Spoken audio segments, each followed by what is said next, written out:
The weight of Crown's Castle Stormmore rose against the gray morning sky like a promise carved from stone. Its banners snapped in the wind, the silver hawk of House Aldric against a field of deep blue, and Edrick felt something twist in his chest at the sight. Not the Devourer's pull this time, but something older and more human. The weight of home.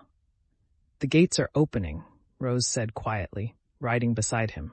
Her hand hadn't strayed far from her sword hilt since they'd left old Ravenhold's ruins behind. Word must have reached them. Edrick nodded, not trusting his voice. The fragment pulsed with each heartbeat, a constant reminder of what he carried. The Devourer had gone quiet after its initial fury, retreating to some deeper place within him. But he could feel it watching, waiting, learning the contours of his mind like a prisoner studying the walls of its cell. "You cannot keep me forever," it whispered, so faint he almost mistook it for his own thought. "Flesh fails, will breaks. I am patient."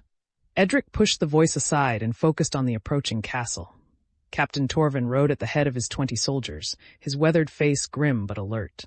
The man had said little during their ride south, but Edrick had caught him watching, measuring distances, calculating angles, preparing for the moment when his king might become something else entirely. They crossed the bridge over the Stormwater River, horses' hooves drumming against ancient stone. The gate stood wide, and Edrick saw the garrison assembled in the courtyard beyond. Not just soldiers, servants, craftsmen, merchants who'd sought shelter within the walls as word of the seal's failure spread. Hundreds of faces turned toward him as he rode through the gates, and he felt the weight of their expectations like a physical thing. Commander Aldwyn stood at the base of the keep stairs, her silver hair pulled back in a tight braid, her armor bearing the scratches of 30 years' service. She saluted as Edrick dismounted, but her gray eyes were sharp and assessing. "Your Majesty," she said, her voice carrying across the suddenly silent courtyard. "We received Elder Ashara's messenger 3 days ago. The garrison is mobilized, and we've begun evacuating villages within 20 miles of Forsaken Lake." "Good." Edrick's voice came out rougher than he intended. He cleared his throat, aware of how many people were listening. "How many have we moved?" 2,000 souls so far, my lord. But there are complications."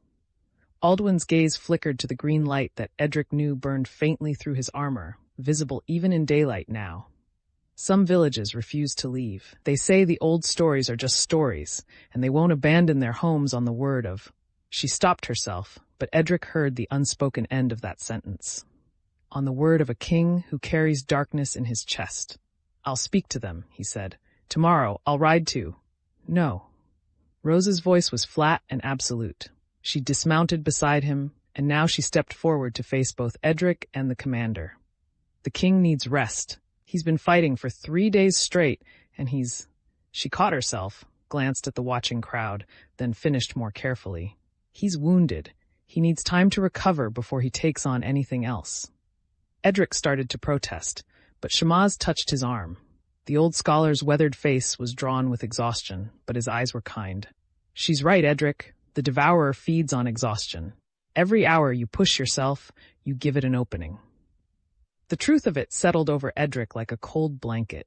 He wanted to argue, to insist he was fine, but he could feel the fragments stirring at the edges of his consciousness, testing for weakness.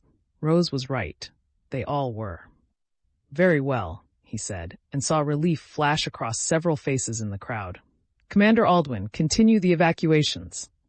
Send riders to the remaining villages. Tell them their king commands it, and any who refuse will answer to me personally when this is over."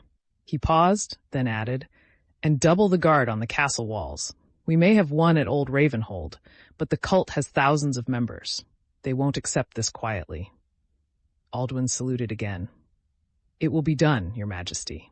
The crowd began to disperse as Edrick climbed the keep's stairs, his companions falling in around him.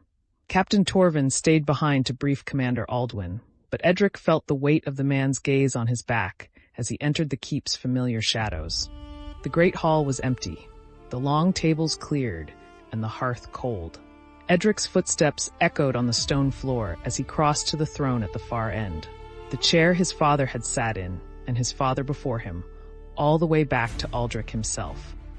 The wood was dark with age, carved with symbols that predated Stormmore by centuries. He didn't sit. Instead, he stood before it, one hand resting on the worn armrest, and felt the Devourer stir with interest. "Yes," it whispered. "This is where you belong. Not as a king, but as something greater. Sit, and I will show you what true power feels like." "You'll show me nothing," Edrick said aloud, his voice harsh in the empty hall. "This throne is mine by right of blood and birth. You're just a prisoner I'm carrying." The Devourer's amusement was cold and ancient. "For now, but every throne has its price, little king, and yours is higher than most."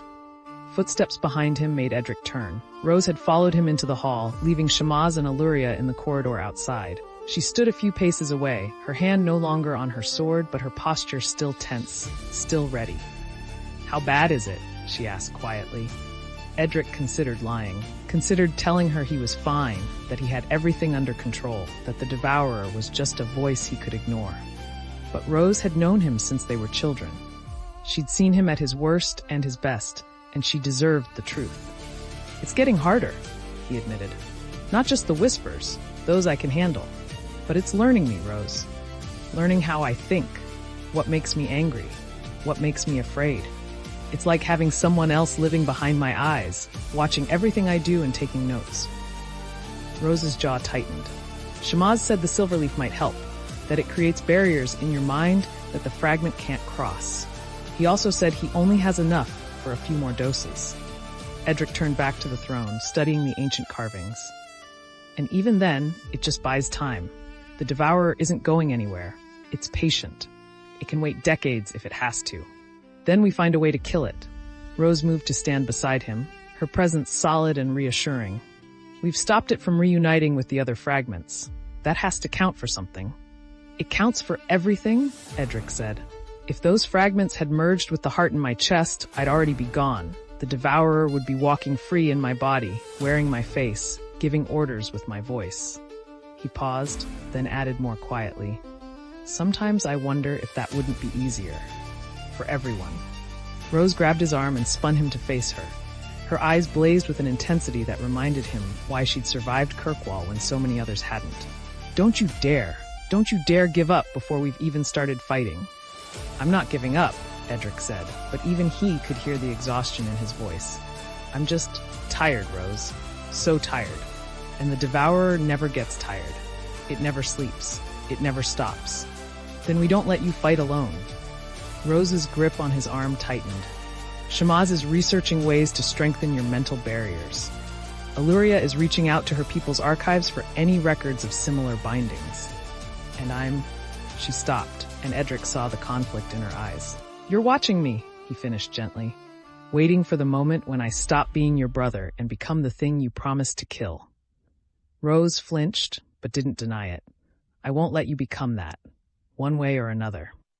Edrick pulled her into an embrace, feeling her stiffen briefly before returning it. "I know," he said into her hair, "and I'm grateful for it. When the time comes, if the time comes, I need you to be strong enough to do what has to be done. It won't come to that." Rose's voice was muffled against his shoulder, but fierce. "We'll find another way." They stood like that for a long moment, brother and sister bound by blood and choice, before Rose pulled back. Her eyes were dry, but Edrick saw the fear she was trying to hide. "Get some rest," she said. "Real rest, in a real bed. I'll stand watch outside your door." "Rose, I'm not arguing about this." She turned and headed for the hall's entrance, then paused and looked back. "Edrick, thank you for choosing to fight, for not giving in at old Ravenhold." She left before he could respond, her footsteps fading into the keep's corridors. Edrick stood alone in the great hall, facing the throne that had belonged to his bloodline for 3,000 years, and felt the Devourer watching through his eyes. "She will fail you," it whispered. "They all will. In the end, you will sit upon that throne, and you will do it willingly, because the weight of what you carry will become too much to bear." Edrick reached out and gripped the throne's armrest, his knuckles white with tension. "Then I'll bear it anyway," he said quietly, "because that's what kings do." He turned and walked away, leaving the throne empty behind him. But as he climbed the stairs to his chambers, he felt the Devourer's amusement following him like a shadow. "We shall see, little king. We shall see." Edric's chambers were exactly as he'd left them 3 weeks ago, before the amulet had arrived and everything had changed. The bed was made with fresh linens. His armor stand waited empty in the corner, and the window looked out over the training yard where he'd spent countless hours learning the sword. It felt like a lifetime ago. He stripped off his armor piece by piece, each movement careful and deliberate. The sealing blade he set on the table beside his bed, close enough to reach in an instant. The fragment in his chest pulsed as the blade left his hand, a wordless longing that made his teeth ache. Shamaz had been right. The blade and the fragment recognized each other, wanted each other. And every time Edric wielded the weapon, he fed the very thing he was trying to contain. He washed his face in the basin, studying his reflection in the polished metal mirror. His eyes were still his own, gray-blue like his father's, but sometimes when the light caught them right, he saw green fire flickering in their depths, the fragment's mark burning beneath the surface. "You're changing," the Devourer observed. "Slowly, but inevitably. My essence mingles with yours, and soon you won't remember where you end and I begin." "I'll always know," Edric said to his reflection, "because you're the voice that wants to hurt people, and I'm the one who protects them." Such simple thinking. Such human arrogance. The Devourer's presence shifted, and suddenly Edric felt it pressing against his consciousness from the inside, like hands pushing on a locked door. "I am not evil, little king. I am hunger. I am endings. I am the darkness that existed before your ancestors learned to make fire. You cannot contain me with morality and promises." Edric sat on the edge of his bed, suddenly dizzy. The room spun, and for a moment he saw double. His chambers overlaid with a vision of something else. A throne room carved from living darkness, with walls that breathed and floors that pulsed like a heartbeat. And on the throne sat a figure that wore his face but burned with green fire, ancient and terrible and utterly inhuman. "This is what you will become," the Devourer whispered. "Not through force, but through inevitability. The prison you've made of yourself has only one door, and I hold the key." The vision faded, leaving Edric gasping on the bed. His hands shook as he reached for the waterskin Shamaz had left on the bedside table, drinking deeply before lying back against the pillows. Rose was right. He needed rest. Needed to rebuild his strength before the next battle, whether that battle was against the cult or against the thing in his own chest. But as he closed his eyes, Edric knew that sleep would bring no peace. The Devourer lived behind his eyelids now, waiting in his dreams, learning him with every passing moment. And somewhere in the darkness, it was smiling. Edric woke to shouting. He was on his feet before he was fully conscious, the sealing blade in his hand, his heart hammering against his ribs. The fragment stirred, interested, as he crossed to the window and looked down into the courtyard. Torches blazed in the pre-dawn darkness, and soldiers ran toward the main gate. Commander Aldwin's voice carried across the courtyard, sharp with authority. "Bar the gates! Archers to the walls! Move!" Edric pulled on his armor with practiced speed, not bothering with the full set, just enough to protect vital areas. He was halfway to the door when it burst open, and Rose rushed in, her sword already drawn. "The cult," she said, breathing hard. "At least 200 of them, maybe more. They're at the gates, demanding you come out." Edric felt the Devourer's attention sharpen. "They come for me, for their god, imprisoned in flesh. This should be interesting." "How long until they breach the gates?" Edric asked, buckling the last strap of his breastplate. "They're not trying to breach them." Rose's expression was grim. "They're just standing there, watching, waiting." Edric and Rose ran through the keep's corridors, taking stairs 2 at a time until they reached the battlements.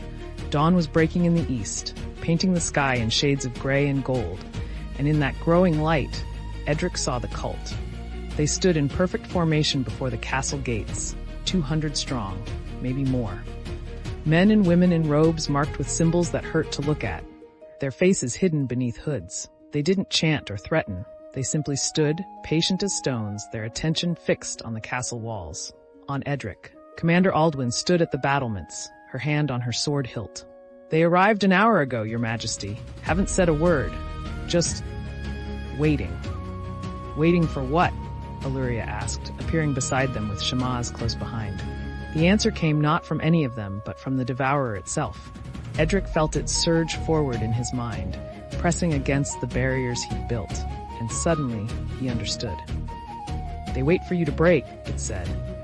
"They know you cannot hold me forever, so they will watch and wait and be ready for the moment when you fail. And when that moment comes, they will welcome their god home." Edrick looked down at the silent, waiting crowd and felt the weight of what he'd done at Old Ravenhold settle fully onto his shoulders. He had made himself a prison for an ancient evil, and now everyone was waiting to see how long the prison would hold. Thanks for watching our stories. Don't forget to like and subscribe for more epic adventures. Thanks for watching our stories. Don't forget to like and subscribe for more epic adventures.